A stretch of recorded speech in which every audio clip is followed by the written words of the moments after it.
সবাইকে স্বাগত আবার টিবিডি ফুটবলের নতুন এপিসোডে। আজকের ভিডিওতে কিন্তু আমরা খুবই গুরুত্বপূর্ণ একটি বিষয় নিয়ে কথা বলবো, সেটা হচ্ছে যে ইস্টবেঙ্গল কিন্তু একজন বা দুজন নতুন ফরেনার সম্ভবত নিতে চলেছে এই উইন্টার ট্রান্সফার উইন্ডোতে, যেটা জানুয়ারি মাসের 1 তারিখ থেকে কিন্তু খুলছে। আপনারা অলরেডি সবাই কিন্তু জানেন যে মাদি তালালের এসিএল চোটের জন্য তিনি কিন্তু এই সিজন থেকে রুলড আউট হয়ে গেছেন এবং পরের সিজনের একটা বড় সময়ও কিন্তু তাকে হয়তো পাওয়া যাবে না। তিনি কিন্তু সম্ভবত পরের বছরের সেকেন্ড উইন্ডোতে অ্যাভেলেবেল হবেন। সেই জায়গা থেকে মাদি তালালের রিপ্লেসমেন্ট তো হবেই। এছাড়া সাউল ক্রেসপো সম্ভবত তাকে রিপ্লেস করা হবে না এই মুহূর্তে। তিনি সম্ভবত মোহনবাগান ম্যাচ বা তার পরের ম্যাচে তিনি ফিরবেন ইস্টবেঙ্গল জার্সিতে।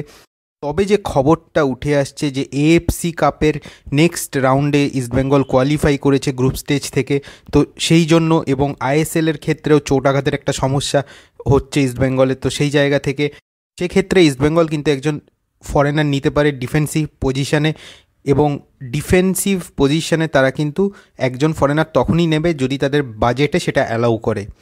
যদি ডিফেন্সিভ পজিশনে প্লেয়ার হিসাবে কাউকে কনসিডার করা হয় তাহলে কিন্তু প্রথমেই যে নামটা আসবে সেটা হচ্ছে আসরোর গাফুরভের, যিনি কিন্তু এর আগে বাংলাদেশে বসুন্ধরা কিংসে অস্কার ব্রুজোর আন্ডারে খেলে গেছেন এবং উজবেকিস্তানের এই বিদেশি প্লেয়ার কিন্তু অস্কার ব্রুজোর অন্যতম পছন্দের একজন প্লেয়ার। তো তাকে কিন্তু আনা হতে পারে ইস্টবেঙ্গলে যদি ইস্টবেঙ্গল ডিফেন্সিভ পজিশনে একজন বিদেশি নেয়। বর্তমানে উজবেকিস্তান সুপার লিগে কিন্তু খেলছেন আসরোর গাফুরভ এবং বেশ ভালোই খেলছেন তিনি সেখানে। মূলত ডিফেন্সিভ মিডফিল্ডের খেলোয়াড়, কিন্তু দরকার পড়লে central midfield, right back position, এছাড়াও রাইট মিডফিল্ড পজিশনে খেলতে পারেন। আরও একাধিক পজিশনেও কিন্তু তিনি খেলেছেন অতীতে, তবে ডিফেন্সিভ মিডফিল্ড কিন্তু তার মেন পজিশন। এখন 29 বছর বয়সী এই উজবেক ডিফেন্সিভ মিডফিল্ডারকে শেষ পর্যন্ত ইস্টবেঙ্গল আনে নাকি সেটাই কিন্তু দেখার। ইস্টবেঙ্গলের মেন উদ্দেশ্য হবে কিন্তু মাদি তালালের জায়গায় একজন বিদেশি আনা। মাদি তালালের জায়গায় কাকে আনা হবে সেই নিয়ে কিন্তু বিস্তর জল্পনা রয়েছে। তাদের মধ্যে কোন পজিশনের বিদেশি হবেন সেটা নিয়েও কিন্তু জল্পনা রয়েছে। যেরকম শোনা যাচ্ছে যে সেন্ট্রাল মিডফিল্ড বা অ্যাটাকিং মিডফিল্ডের একজন বিদেশি আসতে পারেন, সেরকম কিন্তু একজন স্ট্রাইকারের কথাও শোনা যাচ্ছে। স্প্যানিশ মিডফিল্ডার লুইস ফার্নান্ডেসের নামটা কিন্তু শোনা যাচ্ছে, 31 বছর বয়সী স্প্যানিশ অ্যাটাকিং মিডফিল্ডার, যিনি কিন্তু অ্যাটাকিং মিডফিল্ড ছাড়াও সেন্টার ফরওয়ার্ড এবং সেকেন্ড স্ট্রাইকার পজিশনে খেলতে পারেন এরকম বিদেশি। স্পেনের বিভিন্ন ডিভিশনে খেলার অভিজ্ঞতা আছে এবং পোল্যান্ডে তিনি লাস্ট খেলেছেন, যদিও তার কিন্তু এশিয়ায় এর আগে খেলার অভিজ্ঞতা আছে। ইউএই প্রো লিগের ক্লাব খোর ফাক্কান এসএসসির হয়ে কিন্তু খেলেছেন তিনি এর আগে, এবং গোল করতে খুবই পারদর্শী কিন্তু এই লুইস ফার্নান্ডেস। 233টি ম্যাচে 79টি গোল আছে তার, এছাড়াও 19টি অ্যাসিস্ট তিনি করেছেন। লা লিগা 2তে 90-এর বেশি ম্যাচ খেলার অভিজ্ঞতা আছে এই লুইস ফার্নান্ডেসের।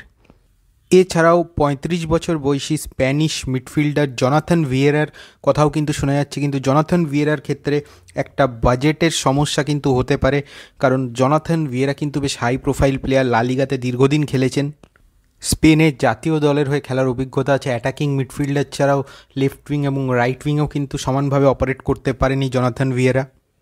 ভ্যালেন্সিয়া, রায়ো ভ্যালেকানো, লাস পামাসের মতো ক্লাবে কিন্তু খেলার অভিজ্ঞতা আছে জনাথন ভিয়েরার, এবং জনাথন ভিয়েরা কিন্তু এশিয়াতেও খেলেছেন, তিনি চাইনিজ সুপার লিগে খেলেছেন, এছাড়াও কিন্তু ইউএই প্রো লিগেও খেলার অভিজ্ঞতা আছে তার। তো এশিয়ায় কিন্তু তার খেলার অভিজ্ঞতা আছে।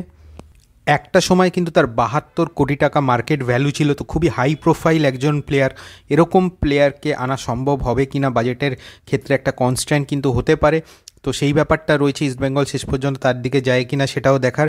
এছাড়া সাইপ্রাসের 25 বছর বয়সী সেন্ট্রাল মিডফিল্ডার কাম অ্যাটাকিং মিডফিল্ডার জ্যাক রোলসের নাম উঠে আসছে, যিনি কারেন্টলি ইংলিশ লিগ 1-এ খেলছেন এবং তার কন্ট্র্যাক্টও তার ক্লাবের সাথে রয়েছে 2026 অবধি। তার ক্লাব ক্রলি টাউনের সাথে 2026 অবধি তার কন্ট্র্যাক্ট কিন্তু রয়েছে। তো সেই জায়গা থেকে তিনি কিভাবে আসবেন এবং তার ট্রান্সফার রিউমারটা কেন আসছে সেটা কিন্তু স্পষ্ট নয়, তবে তার নামটা কিন্তু বিভিন্ন লিঙ্ক আপে বিভিন্ন জায়গায় আসছে।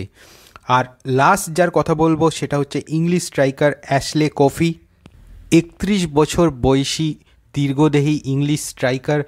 ভালো ফর্মে ছিলেন তিনি ফিনল্যান্ডের লিগে, গত সিজনে 29টি ম্যাচ খেলে 17টি গোল এবং 3টি অ্যাসিস্ট করেছেন তিনি, এবং গোল করার কিন্তু তার রেকর্ড ভালো, ভালো গোলটা চেনেন এবং হাইটটাও যথেষ্ট ভালো স্ট্রাইকার হিসাবে। ফিনল্যান্ড ছাড়াও সুইডেনের বিভিন্ন ডিভিশনে খেলার অভিজ্ঞতা কিন্তু এই প্লেয়ারটির রয়েছে, এবং অ্যাশলি কফিকে কিন্তু ইস্টবেঙ্গল টার্গেট করতে পারে এরকম কিন্তু খবর ট্রান্সফার মার্কেটে রয়েছে।